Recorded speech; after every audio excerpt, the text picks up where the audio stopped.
Everyone. Thanks for joining us today. Whether you're joining us as an active participant or via live stream, I want to preface with saying this portion of the event will be live streamed and recorded.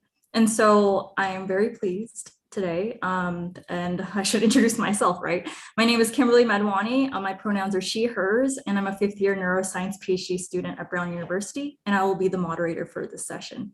And it is with great pleasure that I introduce our keynote speaker, Dr. Malika Grayson, founder of STEMinist Empowered, to encourage and guide and motivate women of color pursuing advanced degrees through mentorship and resources. She is an engineer, Fortune 100 global speaker, and #1 global bestselling author of the book Hooded, A Black Girl's Guide to the PhD, which is Dr. Grayson's account on thriving and surviving in graduate school. You can purchase her book at malikagrayson.com/shop, which we will drop down in the chat. And she was kind enough to give us a code for 25% off with the code WOCP25. She has given over 100 workshops and keynotes and is the recipient of many honors, including the Zelman Warhaf Commitment to Diversity Award, National Society of Black Engineers, Mike Shin Award for Distinguished Member of the Year, and many others. Please follow her on Twitter at Malika Grayson and on Instagram at Dr. Malika Grayson to stay up to date with all of her inspiring work. And with that, I'd like to pass off the mic to our speaker. Thank you. Thank you so much. Can you hear me? We can. Okay, great. I am so excited to be here. Thank you for having me. I hope you have had a fulfilling 2 days or 3 days, and that you've been able to be reminded that you are surrounded by a new tribe. I think it's important when we have opportunities like this, we take time to look around and realize that we aren't alone. And today, before we talk about challenges, I would like to share a bit about my journey with you, and let's get into it. And thank you for that great introduction. A bit about me. So what I'm showing here is the 2 things I'm passionate about: community, giving back to the community, STEM advocacy, share my journey. That's the first thing. And then my family, right? The people I love. And that is really what drives me. That's what motivates me. And as you can see from some of these pictures, I'm doing what I love, and then I'm celebrating with the people I love. And I love to throw in a little throwback picture of myself there, you know, before I figured out who I was and what journey I was on, because it's always a reminder of where I came from. I am involved in a number of different organizations. As mentioned before, I am a full-time engineer. So I do IT management, which I may talk a little bit about. And on the side, I do this, right? Where I'm speaking to you, I'm speaking to people about my journey. And through that passion, I've been able to get involved in a number of different organizations, including Discover Engineering, which focuses on reminding and sending knowledge to students when it comes to what engineers, technicians, and technologists do. I'm the founder of STEMinist Empowered, as mentioned before, empowering and encouraging women of color in no matter what degree program you're in. It doesn't have to be STEM. As long as you're on a PhD journey, we're here to encourage, we're here to provide resources, and we're here to mentor. And we just wrapped up our first mentorship program where we had 11 women as part of that cohort. I'm also part of STEM Noir, where I'm the co-chair of the Partnerships and Sponsorships Committee. I founded Aspire STEM to help fund students, particularly young girls from Trinidad, who are pursuing their degrees in STEM at the university level. And of course, I'm the author of Hooded, and you have that code, so feel free to order a signed copy.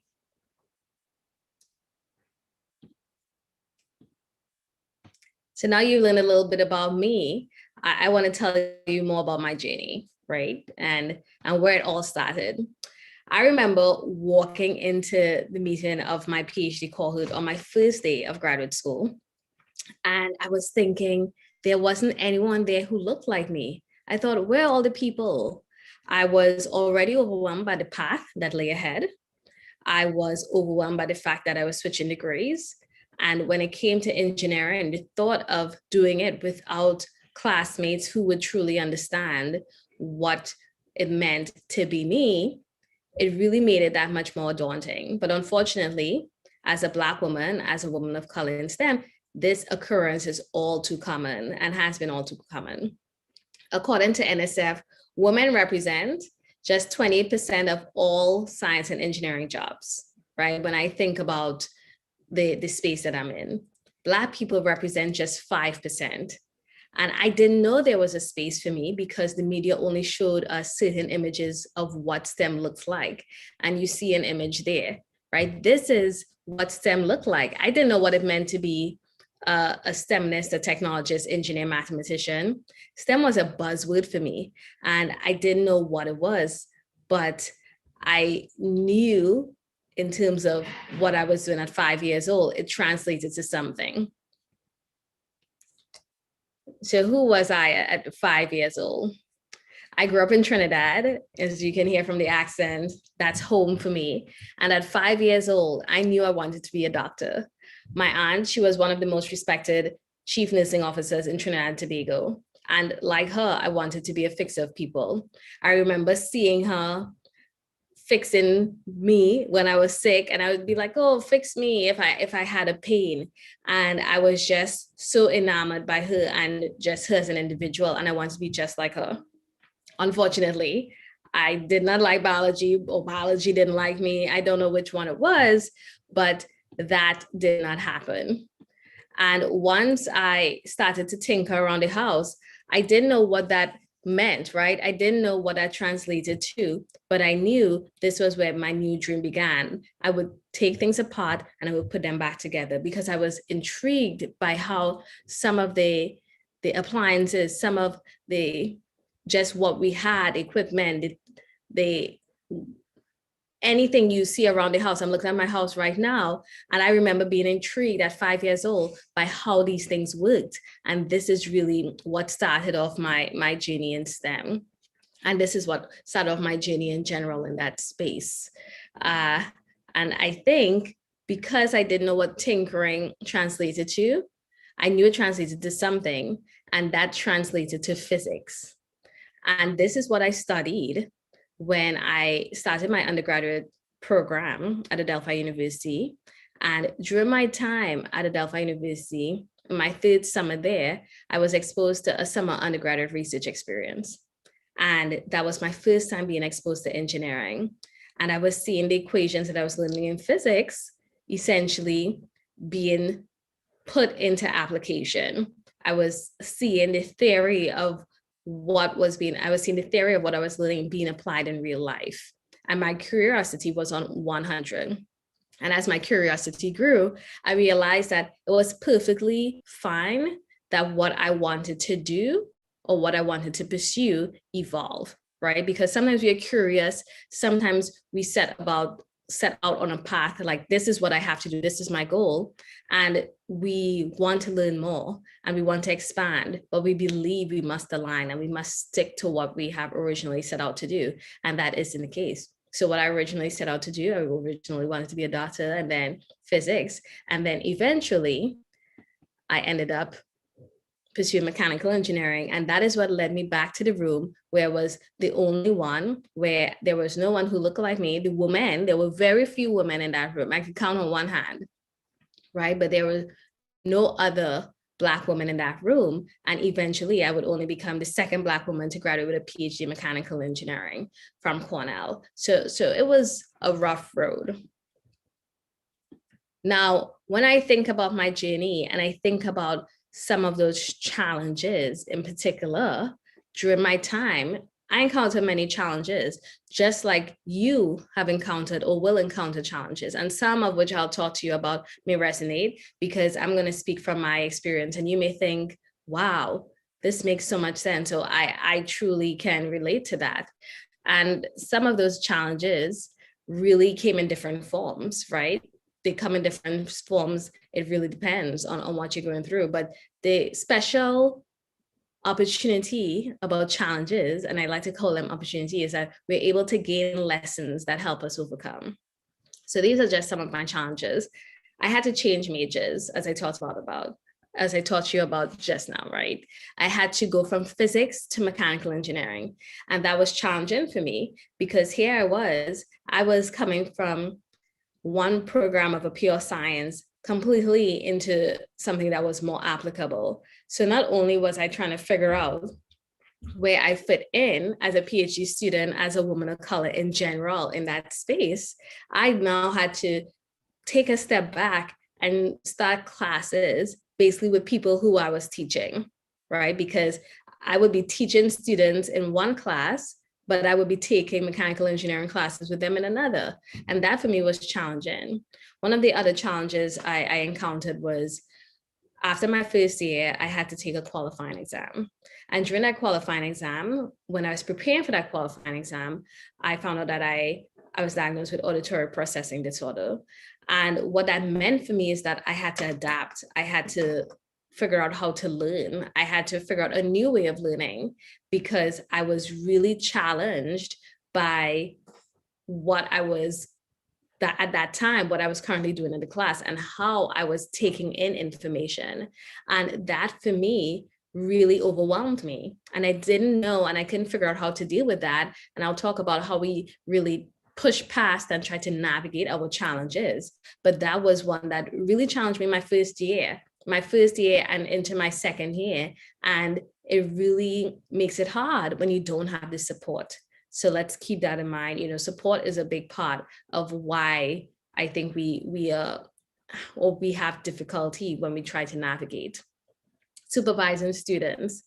Now, if you've ever had to TA, be a teaching assistant, if you have ever had to mentor, when it comes to supervising, it's challenging. And it's challenging because of two things on this list. It's challenging because there's a little bit of imposter syndrome that you experience, right? Because you are trying to essentially supervise, you're trying to impart wisdom, but at the same time, for me, while I was trying to impart wisdom, I was also feeling a little bit like a fraud. I was thinking to myself, how am I teaching students a subject, but I am struggling in the subject? That was part of it.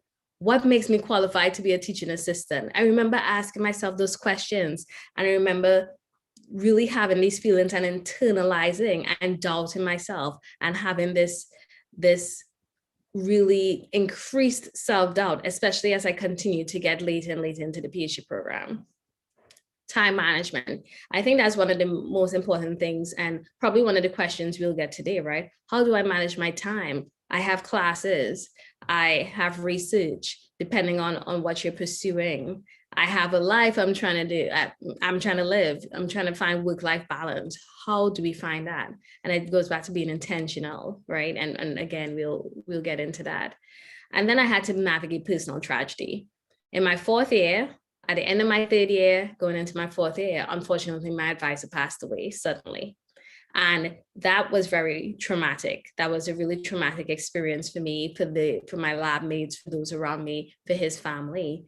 And we had to try to navigate that as a team. But then I also had to navigate that because I spent so much time building that trust. I spent so much time really nurturing that relationship. And once that relationship was gone, I didn't know what to do and I didn't know how to navigate. And for me, that was one hurdle that even as I got into my career, I was still trying to navigate because of how it affected me, because of what it meant. You know, you get to a place where you have to make choices, and in making those choices, once you make a choice, it's almost like a ripple effect as we learn, as we go through life. And then of course, microaggressions. And this is something, you know, when we think about challenges, and I wish we had a little chat so that I could see how many people really experience microaggressions and just some of the examples, because you'll find that it's not just in school, it's not just while you're navigating grad school, it's while you're navigating your career. I've had someone say to me, well, they only nice to you because you're a girl at my job, because of the fact that I probably performed better than them, right? And when it comes to microaggressions, it's really about making sure that you're confident in yourself, because what happens is that people push and pass their lack of confidence on us. I've had people say, you know, I'm sure many of you have had people say, oh, good for you. Oh, you're in a program. Wow, you're in graduate school. Wow, you must be so proud of yourself, or your parents must be so proud. Like, wow, I can't believe it. You come all the way from Trinidad and you did all that. Wow. And to me, I'm surprised because of the fact that I come from a country just like you. You know, I went through the same process. I worked just as hard as you. So it's not as if I came out of nowhere and I should feel lucky. And when we think about all these challenges, and I want you to take a moment and think about a couple of the challenges that you're going through right now.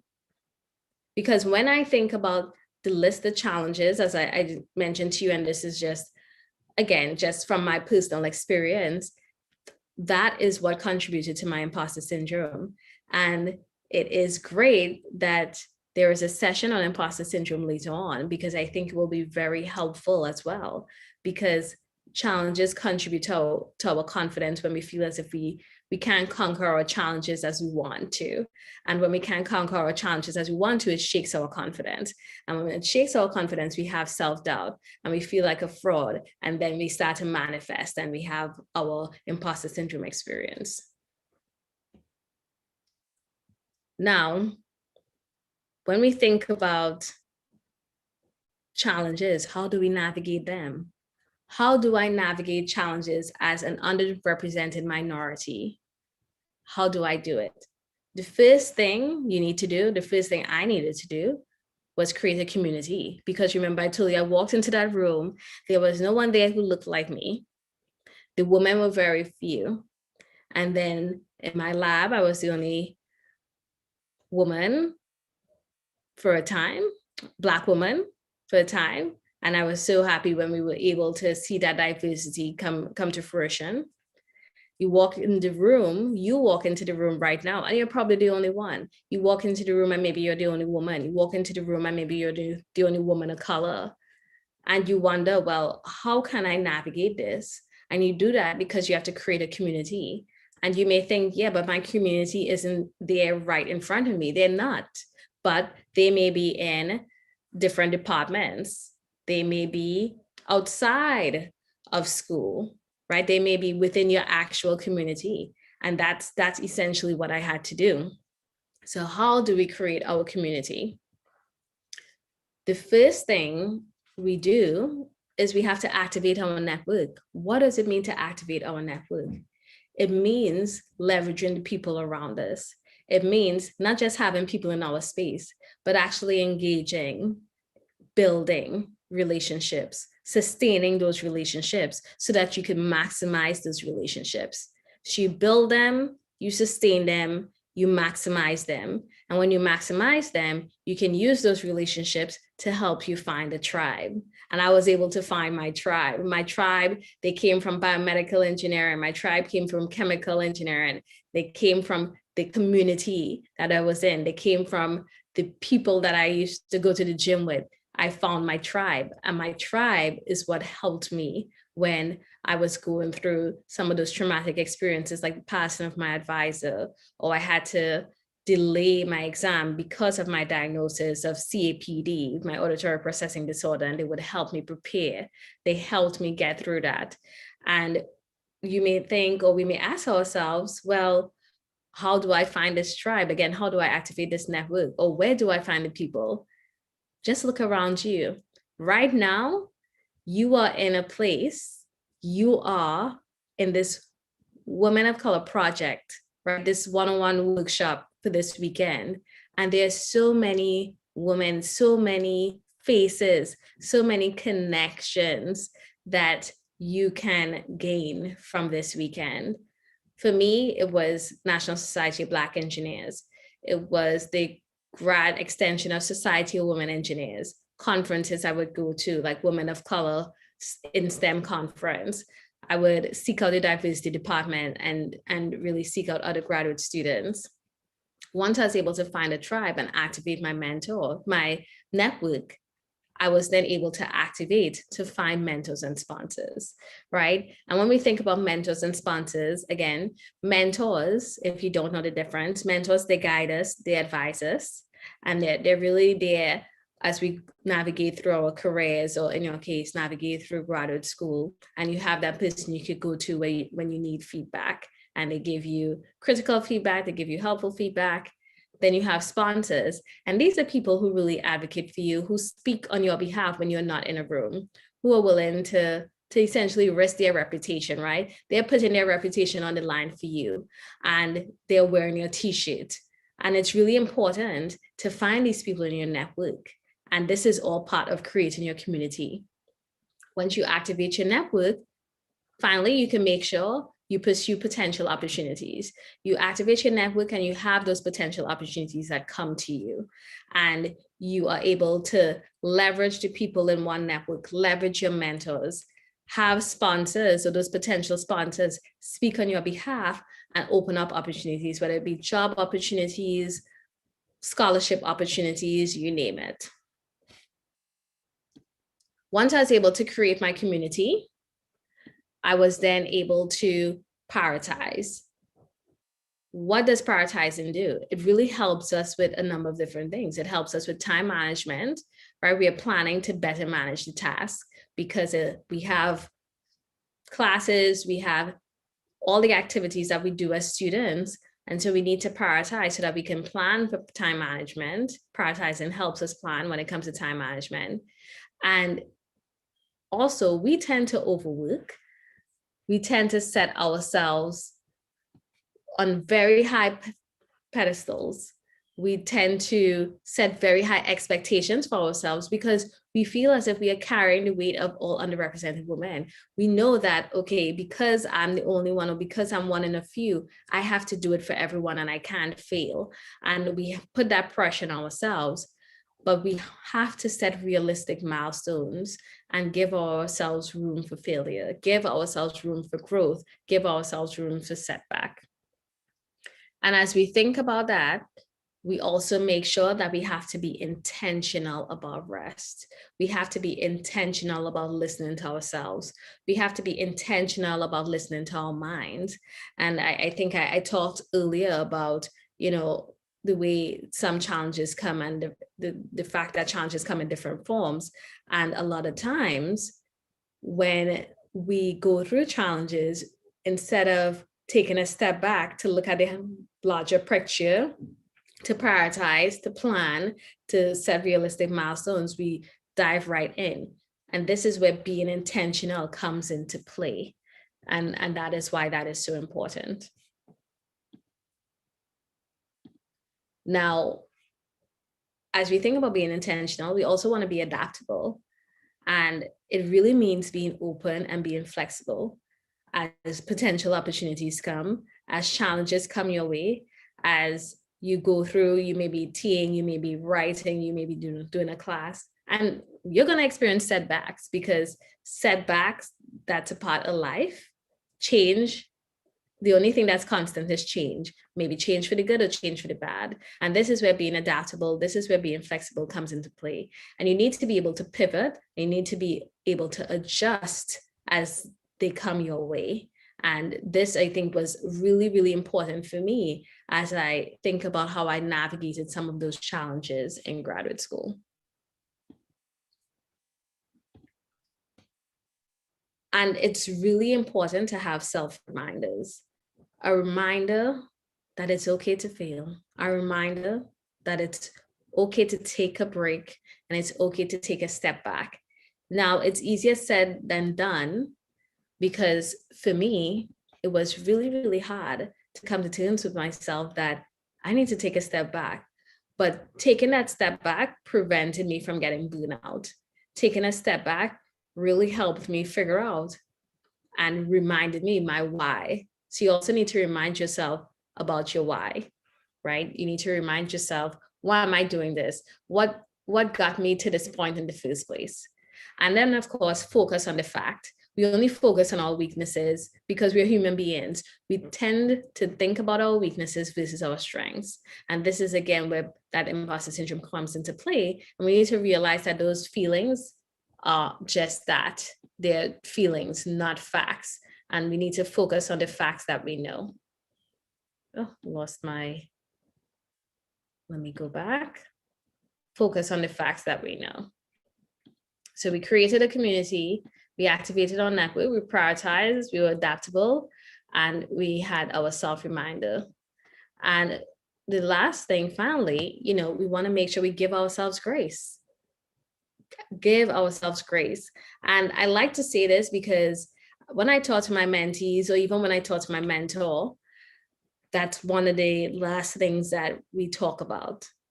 You have a great week, you focus, I hope it's productive, but remember to give yourself grace. Because again, I think we are so hard on ourselves, and immediately when we encounter a challenge or we encounter a hurdle, something difficult, and we aren't able to solve it right away, we think of ourselves as failures. And that's not the case. Remember, everything that you had to do to get to that point, even that point of failure, you had to do so much to get to that point. And that's why it's important that you give yourself grace. Now, as you think about the takeaways, and I want to make sure I wrap it up so that we have enough time for questions, right? So as we think about what we've just talked about, as we think about some of the challenges, again, everybody's challenges, everybody's encounters, they're different. There are some key things, there's some key notes, key lessons that I want you to take with you. Challenges are opportunities to learn. And it took me a while to understand that. It took me a while to get that. It took me a while to say, okay, it's not the end of the world. What did I learn from this? And how can I turn this into an opportunity? I had to be very transparent with myself. And being transparent means asking for help. Being transparent means saying no, because that's the other thing. We tend to have difficulty saying no and saying, I don't have the bandwidth. And we say yes to everything because that's how we are wired. We are wired to be resilient, and we are wired to overachieve and add 1,000 items, 1,000 activities on our plate. But we have to be transparent with ourselves and what we can accomplish. That goes back to being realistic, setting realistic milestones, and of course, giving yourself that grace. Your network, activating your network is one of the most important items for you on this list. Activating your network, building those relationships, sustaining those relationships, because once you build them, you have to sustain them so that you could really maximize what you get out of a relationship. And using that experience, using that network to help you find your tribe, to help you find your mentors. And within that, you'll be able to navigate to find sponsors as well. And finally, remember that you're not alone. You're not alone. You have some amazing people in this room with you. You have some amazing people who are on this journey with you. So take advantage of that. And remember that when you need to take a pause, remember the weekend that you spent with this group, with this project, and the number of women who were with you and the number of faces you saw. And you remind yourself, I was not alone. Let's connect. You can find me, as mentioned before, on my website. You can find me on LinkedIn, Instagram, Twitter. You can send me an email through my website if you want to talk some more, if you have specific questions. And feel free to use the code again, WOCP25 for 25% off Hooded. Thank you.